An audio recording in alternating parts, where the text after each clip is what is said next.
But yeah, let's move on. Let's talk about our most likely upset in the playoffs.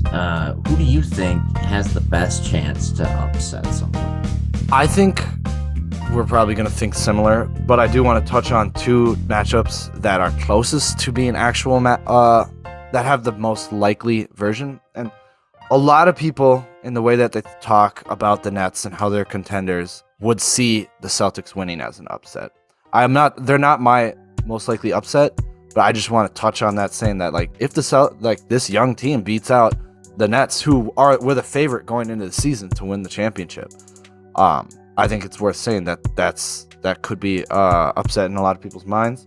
I do think the Hawks and Heat, granted, Clint Capella won't come back till Game 5, so that kind of hinders theirs. But that had a potential to be an upset, as Trae Young, all Clint Capella has to do is play great team defense, and suddenly they're a good team again.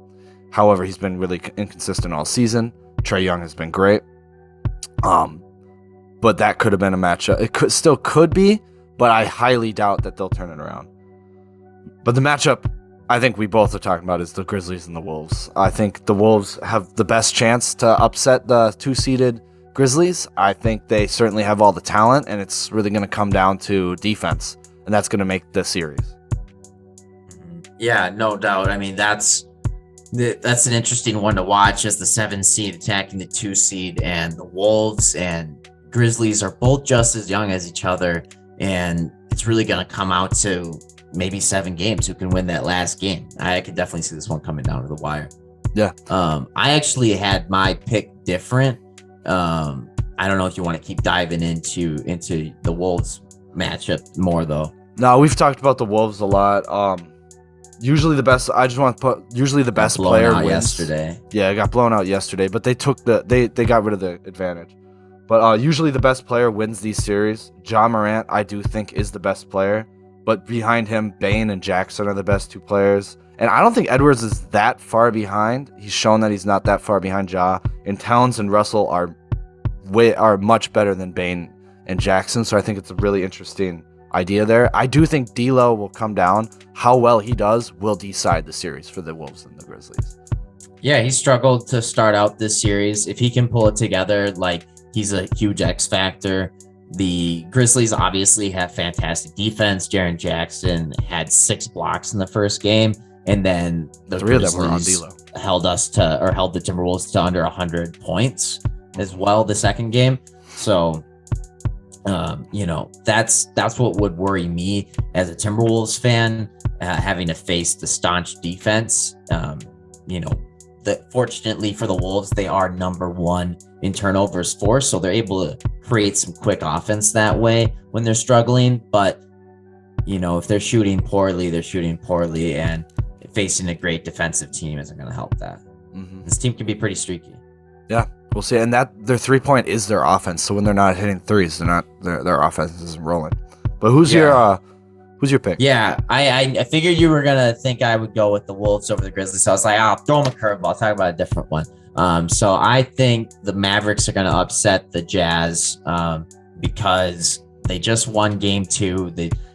And from both games, I haven't really thought the Jazz have looked like a cohesive unit. They definitely have some odds with each other, even outside of the Rudy Gobert and Donovan Mitchell thing. But I had to put this out there. I don't know if I've said it on our last episode, but Donovan Mitchell averages 2 passes a game to Rudy Gobert, not assists.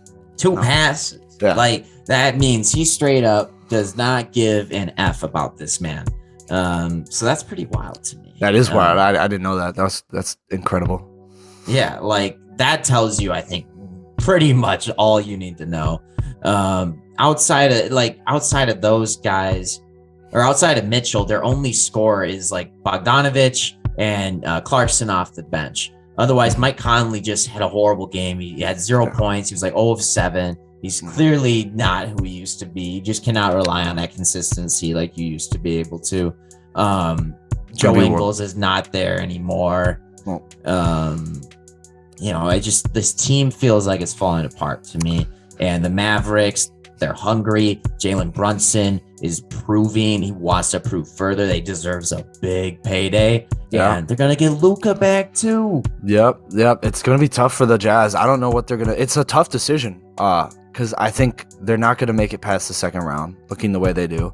And it's a super tough decision because, like, what do you do? Who do you get rid of? And I think people are instantly like, yeah, well, so that's funny because instantly everyone's like, their superstar is Donovan Mitchell, and he is a superstar. Astros would tell you. Yeah, but Gobert is their defense. He is the reason their defense is one of the best in the league. Like, you take that away, he should have won his fourth defensive player of the year this year, in my opinion. Yeah. You know, only reason he didn't win it is because people were tired of voting for him. Yeah, voted like he's so good at defense that people got bored of it. And he's getting better on defense, especially perimeter defense. He's not dropping as much.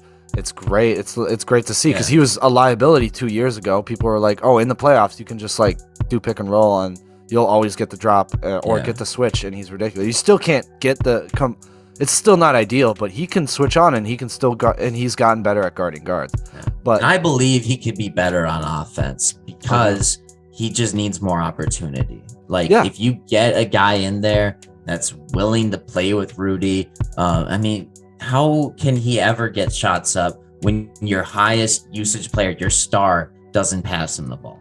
Yeah, and I do think Donovan Mitchell would be more willing to leave the team than he probably wants Gobert. to leave. He's probably he already has talked a ton about how racist they are and how he just doesn't like some of the bunch of the fan behavior.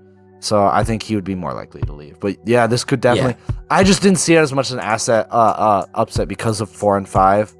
But I feel that. But I think at the same time, it's like you're facing the Mavericks without Luka for the first 2 games. So you should have destroyed them those games, but you barely beat them game 1 and then you lost game 2. Now Luka's around the corner. Like, the Jazz have squandered an opportunity here after they were the number 1 seed last year. They've just seemingly never been the same team since. Mm-hmm. Hey, maybe there'll be a trade for Donovan Mitchell and Jalen Brunson for each other. that might be in the cards, but that's a very possible upset. That could be the most likely upset. That you might have beat me out. I think more the Timberwolves is more of a hope for me that they upset the Grizzlies. Yeah. Oh yeah. I mean, you see, I'm hoping that too. We'll find out. But I think, trying to be realistic, I definitely think the Mavericks over Jazz is gonna happen. Yeah. Damn right. Send it to the Yo, mail. it's Alec here with Strictly Ball Business. Make sure to subscribe and view our next video that pops up in your queue.